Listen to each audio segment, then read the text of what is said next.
अस्सलाम वालेकुम viewers, welcome to knowledge TV. मैं हूं फ़हीम अहमद, आपके अपने चैनल नॉलेज टीवी पे। और आज की इस वीडियो में मैं बात करूंगा the poets of the metaphysical school, यानी मेटाफिज़िकल पोइट्री क्या है, मेटाफिज़िकल पोइट्स ने किस किस्म की पोइट्री लिखी और मेटाफिज़िकल पोइट्स में कौन कौन से पोइट्स शामिल हैं।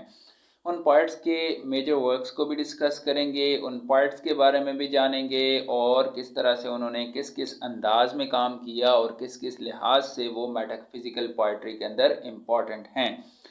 फर्स्ट ऑफ ऑल, जब हम बात करते हैं मेटाफिज़िकल पोइट्स की, तो इनके अंदर जॉन डन शामिल हैं, हैरिक शामिल हैं, Thomas Carew, Richard Crashaw, Henry Vaughan, George Herbert and Lord Herbert of चैडबरी।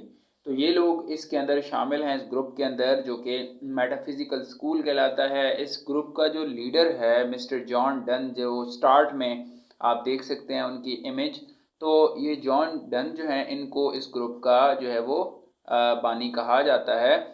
और मेटाफिज़िकल पॉइंट्स के बारे में जब हम बात करते हैं, तो मेटाफिज़िक्स बेसिकली जो होती है वो इंटेलिजेंस से रिलेटेड होती है या हमारी विट से रिलेटेड होती है, अक्ल से रिलेटेड होती है। लेकिन मेटाफिज़िकल पोइट्री बेसिकली एक नई किस्म की पोइट्री थी, एक नई किस्म का ट्रेंड लेके आए। एलिज़ाबेथन जो पोइट्री थी उससे हट के कुछ नए अंदाज में पोइट्री को पेश किया। एज सच आप इस मेटाफिज़िकल पोइट्री को पोइटिक सेंस में टोटली नहीं ले सकते, क्योंकि इन्होंने वर्स लिखे, लेकिन इनकी पोइट्री को एक प्रॉपर पोइट्री नहीं कहा जाता। लेकिन उसके बावजूद आप ये कह सकते हैं कि इसके अंदर लिरिकल क्वालिटीज़ जो हैं वो मौजूद हैं। इस ग्रुप का जो लीडर था वो था जी मिस्टर जॉन डन। और इनको मेटाफिज़िकल पोइट्स इसलिए कहता है कि नहीं कहा जाता बिकॉज दे आर, इनको कहा जाता है because they are highly philosophical, कि ये बहुत ज़्यादा फ़िलोसफी को बयान नहीं करते थे, but because their poetry is full of conceits, exaggerations, quibblings about the meaning of words and display of learning and far fetched similes and metaphors. तो कहते हैं जी कि ये इनको ना इनकी फ़िलासफ़ी की वजह से इनकी पोइट्री को जो है वो मेटाफिज़िकल नहीं कहा जाता, बल्कि इनकी जो पोइट्री थी उसमें कंसीट्स बहुत ज़्यादा इस्तेमाल हुई, यानी ख़ुदबीनी, खुद से यानी कि चीज़ों को ऑब्ज़र्व करके अपनी पोइट्री के अंदर लेके आए। एग्जैजरेशंस कहते हैं इख्तलाफात, बहुत ज़्यादा इख्तलाफी चीज़ों को पोइट्री के अंदर लेके आए। क्विबलिंग्स कहते हैं ना, एक अपने आप से एडिशनली कोई बात कर देना, जुगतबाजी जिसे आम ज़बान में कहते हैं, कि कोई किसी के ऊपर, यानी कि किसी को बात अपने आप से कोई नई बात कस देना या नई बात कर देना। और इन नए अंदाज से यानी कि इन्होंने अल्फाज को बयान किया और उनके मीनिंग्स को अलग अंदाज से, अलग जाविये से पेश करने की कोशिश की। और इसके अलावा इनका जो लर्निंग का जो डिस्प्ले था, display of learning and far fetched similes and metaphors, यानी बहुत ज़्यादा यानी कि तशबीहात का इस्तेमाल करते थे, मेटाफॉर्स का और सिमिलीज का इस्तेमाल करते थे। तो इस वजह से इनकी पोइट्री को मेटाफिज़िकल पोइट्री कहा जाता है। डॉक्टर जॉनसन थे, उन्होंने भी इनकी पोइट्री के बारे में कमेंट किए और उन्होंने एक बुक लिखी थी, उसमें उन्होंने लाइफ्स ऑफ द पोइट्स, उन्होंने उसमें बताया मेटाफिज़िकल पोइट्स के बारे में कि बेसिकली ये जो पोइट्स हैं ये 70th सेंचुरी जो स्टार्ट हुई उसके स्टार्ट से यानी कि इन्होंने काम करना शुरू किया। और मेटाफिज़िकल पोइट्स जो थे ये मैन ऑफ लर्निंग थे, यानी सीखने के ऊपर बहुत ज़्यादा जोर देते थे और नई नई चीज़ें सीख के उनको अपनी पोइट्री के अंदर लेके आते थे। और ये अपनी लर्निंग को जाहिर करने के लिए अपनी पोइट्री लिखते थे, कि उन्होंने जो नई नई चीज़ें लिखी हैं उसको पोइट्री में लाने के लिए।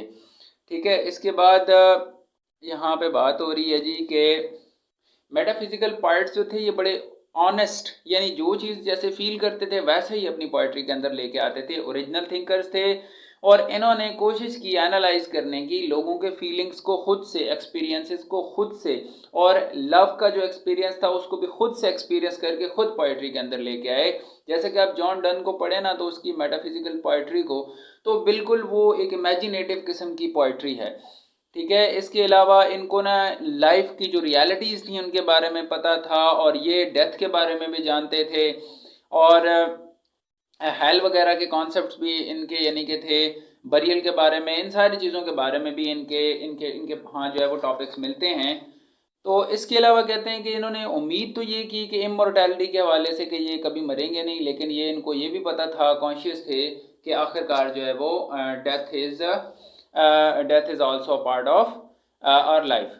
ओके, इसके बाद जी मोर्टेलिटी का भी इनको पता था, जो कि इनके बाज़ औक़ात जो है वह मौक़िफ़ डिस्कस्ड के यानी कि अंदाज में उस चीज़ को पेश करते हैं, ठीक है, और उसको बयान करते हैं। मौक़िफ़ मीन थोड़ी इमोशनल किस्म की एक यानी कि फीलिंग्स को जो है वो एक्सप्रेस करते हैं। तो ये तो थे जी मेटाफिज़िकल पॉइंट्स।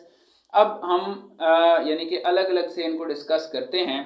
तो सबसे पहले जी जॉन डन की हम बात करते हैं, जो कि इस ग्रुप के बानी हैं, जो कि इस ग्रुप के लीडर हैं जॉन डन। उनको देखते हैं। 1537 उनकी डेट ऑफ बर्थ और 1631 उनकी डेट ऑफ डेथ है।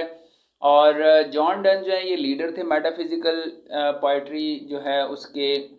इसके अलावा इनको कहता है जी had a very conquered career, एक बड़ा फातह किस्म का इनका कैरियर था। और ये एक चर्च था, उसके डीन भी बने एस टी पॉल के। और इनके जो मेन वर्क्स हैं, मेन जो काम था वो था जी कि रिलीजियस सरमन्स यानी खुतबात वगैरह मजहबी जो है वो क्रिश्चियनिटी के हवाले से ये देते थे। इन्होंने बहुत ज़्यादा हाई मेरिट की जो है वो हाई ऑर्डर की पोइट्री भी लिखी। और इनके जो बहुत ज़्यादा जो वर्क्स जिनकी वजह से ये मशहूर हैं, उनमें इनका जो एक वर्क है द प्रोग्रेस ऑफ सोल और an anatomy of world, an elegy and an epithalamium, इनके ये कुछ वर्क्स हैं जो बड़े मशहूर हैं। और इसके अलावा इनकी पोइट्री की जब हम बात करें तो उसको डिवाइड किया जाता है 3 पार्ट्स के अंदर। एक इनकी फर्स्ट जो पोइट्री है वो है जी एमोरवस। एमोरवस मीन्स कि वो आशिकाना किस्म की है या लव से रिलेटेड है, लव की फीलिंग से रिलेटेड है। दूसरी जो टाइप है इनकी पोइट्री की वो है मेटाफिज़िकल, जिसमें ये नई नई creations, new experiences of life को अपनी पोइट्री के अंदर लेके आते हैं। और थर्ड जो इनकी कैटेगरी है वो है स्टायरिकल, यानी जिसमें ये तंज करते हैं सोसाइटी के ऊपर, वे ऑफ लिविंग के ऊपर और इन चीज़ों के ऊपर इनके यानी कि क्रिटिकली ये चीज़ों को देखते हैं। तो इसके अलावा इन्होंने जो पेट्रार्कन मॉडल था उस वक़्त भी अमोरवस लिरिक्स के अंदर या आशिकाना जो शायरी लिखी जाती थी उसमें बड़ा पॉपुलर था। और इनके भी शुरू के कामों में वही पेट्रार्कन स्टाइल को ही इन्होंने फॉलो किया। अब जो एलिजाबेथन पोइट थे वो यानी कि एक्सपीरियंस ऑफ लव को जो उन्होंने एक्सप्रेस किया वो एक रियलिस्टिक अंदाज में किया, यानी रियलिटी बेस्ड चीज़ों को बयान किया। जबकि इन्होंने थोड़ा सा ना मेटाफिजिकली कि ये मेंटली सोच के ना उसको ना एक यानी अपने माइंड से एक चीज़ों को क्रिएट करके प्रेजेंट करते थे। जैसे कि इनकी पोएम्स पढ़े ना आप, गुड मॉरो, ठीक है, या इसके अलावा मुख्तलिफ इनकी पोएम्स है, तो वो थोड़ी इमेजिनेटिव किस्म की आपको पोइट्री इनकी लगती है।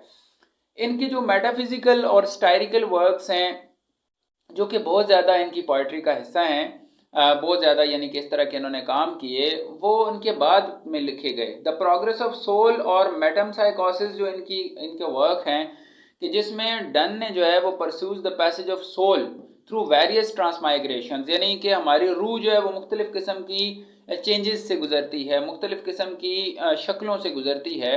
और जैसा कि कभी वो बर्ड के अंदाज में हमारी स्पिरिट को बयान करते हैं, कभी फ़िश के लिहाज से वो हमारी स्पिरिट को प्रेजेंट करते हैं। तो डिफरेंटली वो उन्होंने इस चीज़ को इस एंगल से पेश किया है।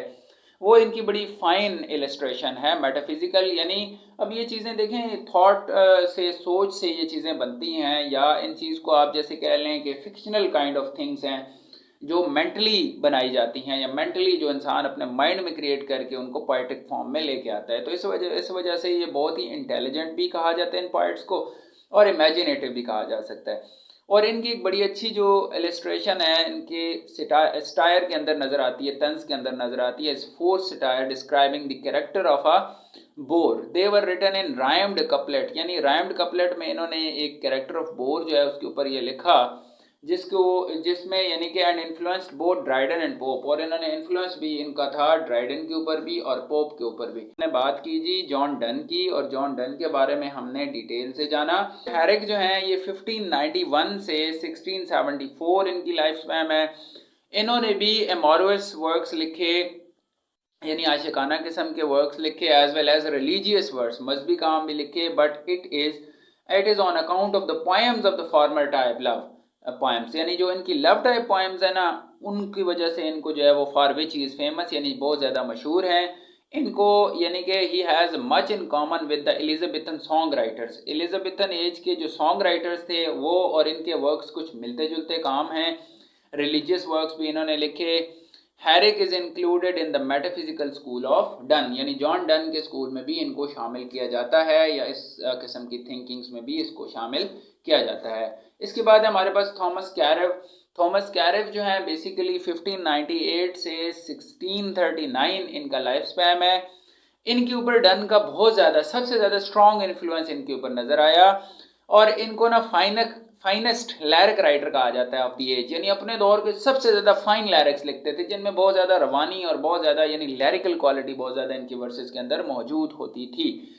दो he lacks the spontaneity and freshness of Herrick, Herrick की तरह इनकी ना एक रवानी नज़र नहीं आती या इनकी फ्रेशनेस नज़र नहीं आती थी इनके वर्सेस में, लेकिन ये इनके लैरिक्स बड़े फाइन होते थे, और इनको लेकिन सुपीरियर कहा जा सकता है इन फाइन वर्कमैनशिप, यानी कि काम इनका बड़ा साफ शफाफ होता था। Moreover though possessing the strength and vitality of Donne's verse, यानी कि इनकी स्ट्रेंथ और वाइटैलिटी जो थी वो डन के वर्स के मुकाबले में थी, या उसके यानी कि बराबर के दर्जे की थी। Carew's verse is neither rugged nor obscure as that of the master, यानी इनके जो मास्टर थे इनका काम ज़्यादा फाइन होता था, इनके जो मास्टर है उसके काम में फिर भी कुछ ऑब्सिक्योर एलिमेंट्स आ जाते थे या रज्ड एलिमेंट्स आ जाते थे। इसके अलावा इस persuasions of love is a fine piece of rhythmic cadence and harmony, यानी इनके जो वर्क्स हैं लव के हवाले से उनके अंदर भी आपको बहुत ज़्यादा रिदम यानी कि नज़र आती है, एक बड़ी हार्मनी भी नज़र आती है, और एक उतार चढ़ाव का जो एलिमेंट है, अप एंड डाउन के जो एलिमेंट्स हैं वो भी बड़े अच्छे तरीके से इन्होंने यानी इंटरवोवन उनको किया हुआ है। इसके बाद है जी हमारे पास Richard Crashaw. Richard Crashaw 1613-1649 possessed temperament different from that of Herrick और कैरिव, यानी इनका टेम्परामेंट जो था वो काफ़ी डिफरेंट था हैरिक से और कैरिव से। ये फंडामेंटली एक रिलीजियस पोएट थे, यानी क्रिश्चियन रिलीजन के ऊपर इनकी पोएट्री होती थी, और इनके जो बेस्ट नोन वर्क्स हैं उनमें द फ्लेमिंग हार्ट, ठीक है, इनका एक सबसे मशहूर जो है वो वर्क है।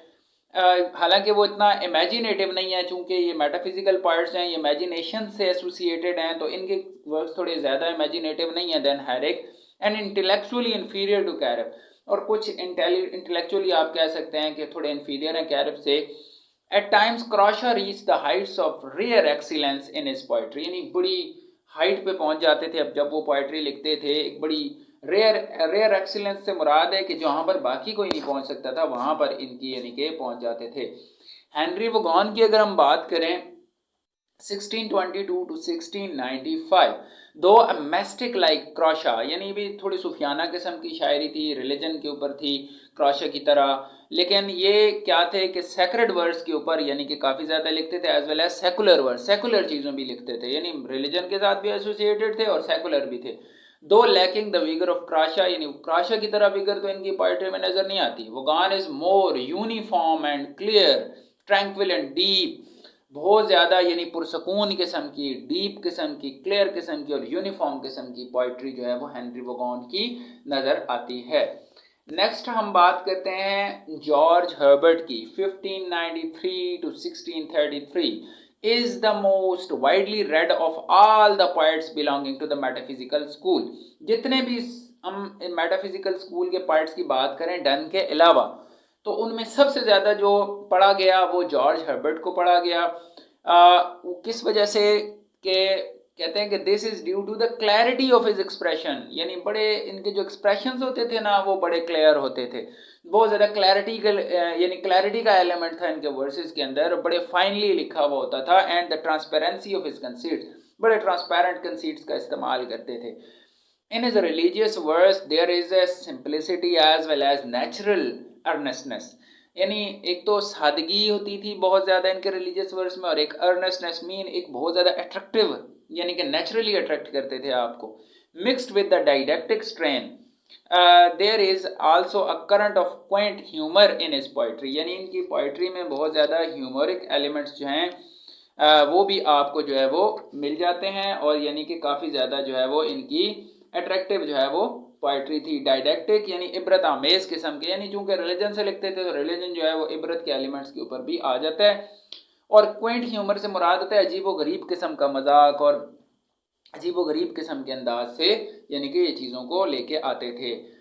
इन दी एंड हमारे पास हैं कुछ मज़ीद पॉइंट्स की, हम थोड़ा सा नाम ही जान लेते हैं, कुछ इतने ज़्यादा इंपॉर्टेंट पॉइंट्स इस हवाले से मज़ीद नहीं थे। तो उनमें जो है वो उस ग्रुप मेटाफिजिकल पॉइंट्स के जो ग्रुप में आते हैं उनमें अब्राहम कॉले हैं 1618 टू 1667, एंड्रयू श्रॉड हैं 1672 एंड एडमंड वेलर हैं 1606 टू 1687। तो ये कुछ थे जी हमारे पास मेटाफिजिकल पॉइंट्स। और मेटाफिजिकल पोइट्री बेसिकली थोड़ी अकली बुनियाद पर लिखी हुई शायरी है, थोड़ी सोच विचार की बुनियाद पर और थोड़ी इमेजिनेटिव ख्यालाती किस्म की, तसव्वुराती किस्म की शायरी है। इसको कहते हैं मेटाफिजिकल पोइट्री। बेसिकली ये पोइट्री लिखी गई प्यूरिटन एज के अंदर, ठीक है, एलिजाबेथन एज के बाद प्यूरिटन एज के अंदर।